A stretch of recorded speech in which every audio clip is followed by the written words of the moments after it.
రోగులకు ఎలాంటి ఇబ్బందులు కలగకుండా విధులు నిర్వహిస్తూనే కాంట్రాక్ట్ సిబ్బంది నల్ల బ్యాడ్జీలు ధరించి శాంతియుత నిరసన చేపట్టారు. మన్యం జిల్లా గుమ్మలక్ష్మీపురం మండలం భద్రగిరి సామాజిక ఆరోగ్య కేంద్రంలో ఈ నిరసన కొనసాగుతోంది. ఈ నెల 20వ తేదీ నుంచి వచ్చే నెల 4వ తేదీ వరకు రాష్ట్ర వ్యాప్తంగా శాంతియుత నిరసనలు నిర్వహించినట్లు కాంట్రాక్ట్ సిబ్బంది తెలిపారు. తమ న్యాయపరమైన డిమాండ్లను ప్రభుత్వం వెంటనే పరిష్కరించాలని కోరారు.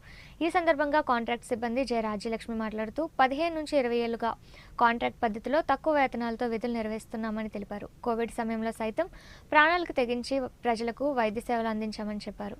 కుటుంబాలను పక్కన పెట్టి రాత్రింబవళ్లు సేవలు అందిస్తున్నా ప్రభుత్వం తమ సమస్యలను పట్టించుకోవట్లేదని అన్నారు. కాంట్రాక్ట్ ఉద్యోగులను రెగ్యులర్ చేయాలని పలుమార్లు ప్రభుత్వాన్ని కోరినా స్పందన లేదన్నారు. 2014లో కాంట్రాక్ట్ ఉద్యోగుల రెగ్యులైజేషన్కు సంబంధించిన బిల్లు ఆమోదమైనప్పటికీ ఇప్పటి వరకు అమలు కాకపోవడం బాధాకరమన్నారు. ఇప్పటికైనా ప్రభుత్వం స్పందించి తమ సమస్యలను పరిష్కరించాలని కోరారు. అనంతరం కాంట్రాక్ట్ సిబ్బంది తమ డిమాండ్లతో కూడిన వినతి పత్రాన్ని భద్రగిరి సామాజిక ఆరోగ్య కేంద్రం వైద్యాధికారి డాక్టర్ అనిల్కు అందజేశారు. ఈ కార్యక్రమంలో జె రాజ్యలక్ష్మి, కమల, సుమలత, ఎల్టీ ఆనంద్ బాబు, ఫార్మసిస్ట్ ప్రియ, నీరజ, ఆదిలక్ష్మి తదితరులు పాల్గొన్నారు.